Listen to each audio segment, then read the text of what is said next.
In today's video, I'm going to be going through why Iowa State are two of the best coached teams in all of America. But before that, I want to get into an analytical preview. Let's get into the numbers, shall we? Coming into the game, the Iowa State Cyclones were second in the nation in terms of defensive rating and sixth in terms of offensive rating.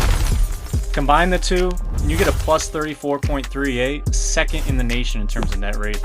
The Iowa Hawkeyes, on the other hand, were both 34th in adjusted offensive and defensive rating, coming in at a 27th in the nation net rating.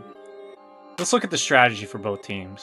Iowa State's strategy coming into the game were to be to win the turnover war, control the tempo, and to make Bennett Stirtz uncomfortable. Bennett Stirtz has played in 94.2% of Iowa's minutes this year. That's the most by any player on any team. You have to make him uncomfortable. Iowa's strategy, also win the turnover war, control tempo, and to use Iowa State's aggression against them. I have said turnovers for both teams because they're both top 5 in terms of turning other teams over. The Hawkeyes being 5th and Iowa State being 2nd. So let's get into the film and let me show you why I think the Cyclones are heading to the Final Four and the Hawkeyes the Sweet 16.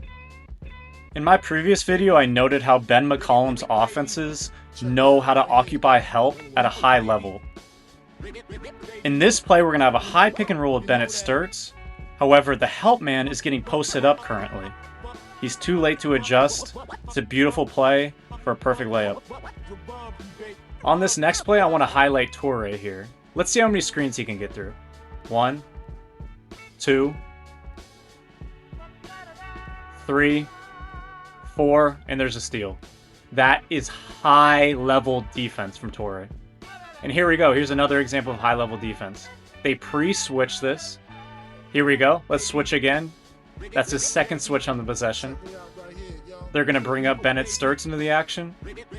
And that's the third switch. And now it's Toure versus Stirtz.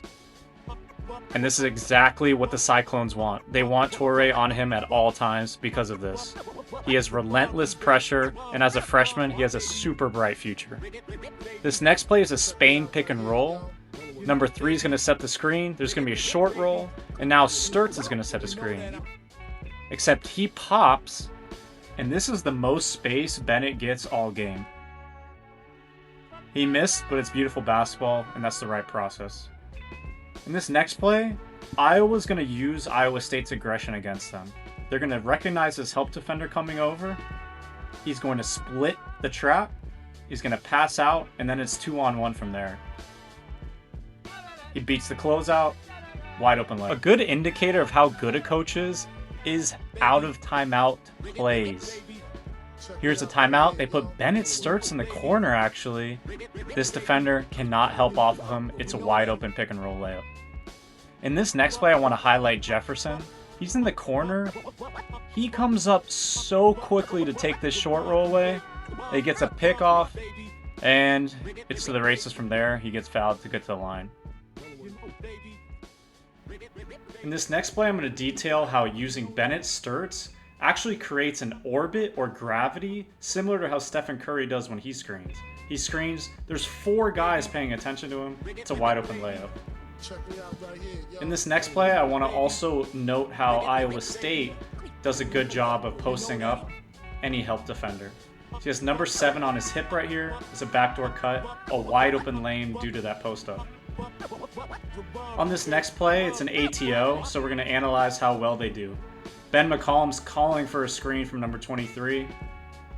Unfortunately, he does not do a good job of timing the screen. Bennett goes too early, he gets trapped, and Toure has a wide open dunk on the other end. Not what you want out of a timeout. On this next play, we're going to show how Iowa State's aggressiveness can be used against them with a backdoor cut. Here we go, a backdoor, wide open paint. This help defender comes over. It's 2-on-1 from there. Wide open 3. Missed shot, but beautiful basketball. This next play, we want to emphasize Stirtz's gravity again. Takes 2 defenders. Oh, they missed that wide open layup. Still, Stirtz clears. It's an ISO. Aggressive defense. Backdoor. Boom. Back-to-back plays of using Iowa State's aggression against them. Here's Toure's defense again. Two screens he easily gets over. Iowa ends up turning the ball over. Toure was a menace the whole game. Here's an ATO from Iowa State. A lot of teams in any level, whoever's passing the ball in, you have to be able to get through screens. He's coming off screens for a 3. That's poor defense out of a timeout for Iowa. In this next play, we're going to have an ATO. So it's an ATO from Ben McCollum. He wants to use that switch coverage. He gets a big to go against a small. That's beautifully drawn up. Easy layup. This next play, again, backdoor. Use that aggression against them. If they're going to top lock, if they're going to switch everything, backdoor, you'll have open layups, open dunks all game. At the end of the game, it's important to see what coaches go to. And in this instance, they're trying to switch hunt the targeted man right here. Here we go, Stirtz. He gives it up. He's going to want it back. It is their whole objective is to get this guy to switch on to Stirtz. So let's see what this screen does. They switch. Target is acquired. Go to work, Bennett. Great play. This next play down, let's target him again. This is great adjustment by Iowa State. They're going to hedge. They're not going to allow him to switch on to Bennett. And unfortunately, target was not acquired, but he gets to the line anyways. On this last play from Iowa State, it's simple. Let's get it to Jefferson. Let's clear out. And it's actually good defense, but Iowa does not get the bounce. The last play of the game, they go back to their best player in Jefferson, gets fouled, and that's the game. Both of these teams are two of the best coached teams in all of America, and I think they have a bright march ahead. The Hoops Professor.